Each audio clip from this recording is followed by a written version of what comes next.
I want to lock up Kamala and a tone down the rhetoric. Really? Yeah. You want to lock up Kamala and tone down the rhetoric sign? Yes. Okay, so tone down the rhetoric.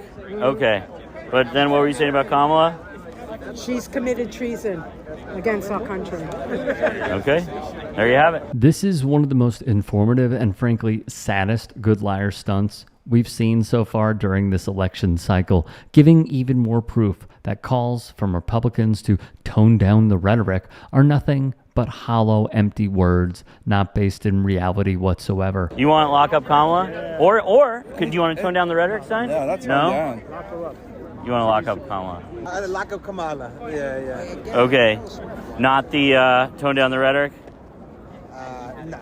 Tone down the rhetoric. See, that's the one that's a hard sell. That's a hard sell. Yeah. Why is it hard? Turn up the rhetoric. And then you have some MAGA morons out there who don't think this rhetoric is going far enough. Oh, there's a fly. Oh, I wonder where the fly came from. See, 2 years ago, I wouldn't have had a fly up here. You're changing rapidly, but we can't take it any longer. You got to do what you got to do. You got to get these people back where they came from. You have no choice. You're going to lose your culture. You're going to lose your country. Sir, they don't commit crimes like us. No. They make our criminals look like babies. These are stone cold killers. They'll walk into your kitchen. They'll cut your throat. Our country. She's letting in people who are going to walk into your house, break into your door, and they'll do anything they want. They'll do anything they want. These people are animals. She's released people. These people are animals. Now they'll say, oh, that's a terrible thing for him to say. No.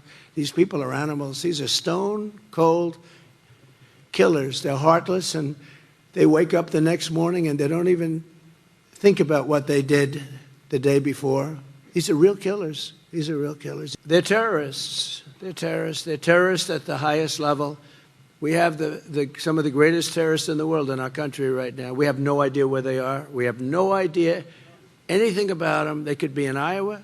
They could be in Idaho. They could be here. I will liberate Wisconsin from this mass migrant invasion of murderers, rapists, hoodlums, drug dealers, thugs, and vicious gang members. We are going to liberate our country. Just so we're 100% clear, dehumanizing immigrants using rhetoric is a deliberate, calculated decision meant to elicit a certain response out of his cult members. Trump and the Republicans want their base to perceive anyone suspected of being an immigrant or migrant not only as a second-class citizen not deserving of the same basic rights as everyone else, but also as an organized, hostile force with the sole purpose of destroying white Christian American culture. By doing so, they establish immigrants, and by extension, anyone who views them as human beings deserving of dignity and respect, as the scapegoats for all the country's problems, and therefore need to be, quote, taken care of,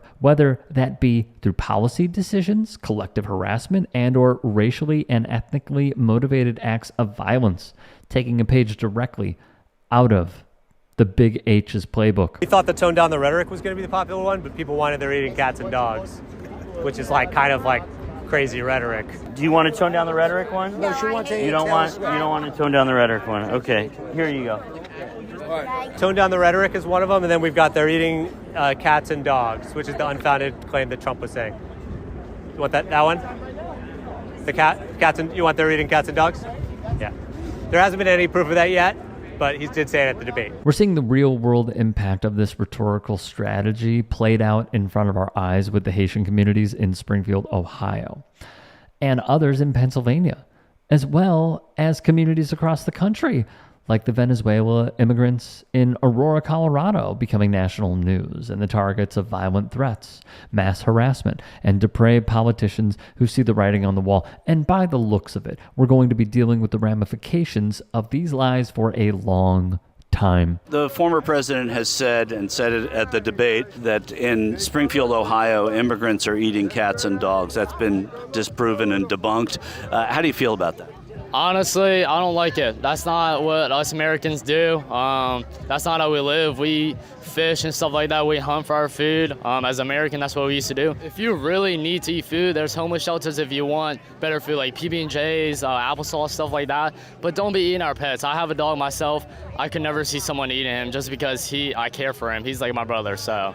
Yeah, I understand. I'm a dog owner, but it's not happening. So are you ready to just say, let's not talk about that anymore? Honestly, I mean, I would rather Trump talk about it because it is something we need to like stand for and say, hey, we need to address this. Even if it's not happening? Yeah, honestly. Springfield, Ohio, eating cats and dogs there. Do you agree with that line of conversation, even though the people of Springfield say it isn't true? Well, the video I seen, they didn't necessarily go ahead and say it wasn't true, but they have been toting geese and ducks, from what I understand. It's been on camera. They're toting the geese and ducks at the parks. I don't know nothing about eating the dogs and animals, but I do know at one time around my area, people's goats were getting stolen when a lot of migrants started coming in. So the whole eating cats and dogs situation, it may not specifically be cats and dogs, but they are, and there have been police reports of them eating geese from the local population, and they're geese native to Springfield, Ohio, are being, it's on a steadily decline. So we should be paying attention to that, but he's talking about cats and dogs, right? So in the Haitian culture, they do actually sacrifice the cats and dogs as animals. They'll grind their bones up and then they'll eat them. So but that's not happening in Springfield, right? I mean, you never know. You never know. Well, I mean, the chief of police there, and we respect our law enforcement, the city manager, and the people have now marched saying this isn't happening here. And they're so at this point, should we stop talking about it? I mean, I'm asking you, should we stop talking about something that's been proven to not be? It's 100% proven. I'm not from there, so I can't speak on their behalf. This thing about in Springfield, Ohio, that people are talking about eating cats and dogs, yeah. Do you believe that?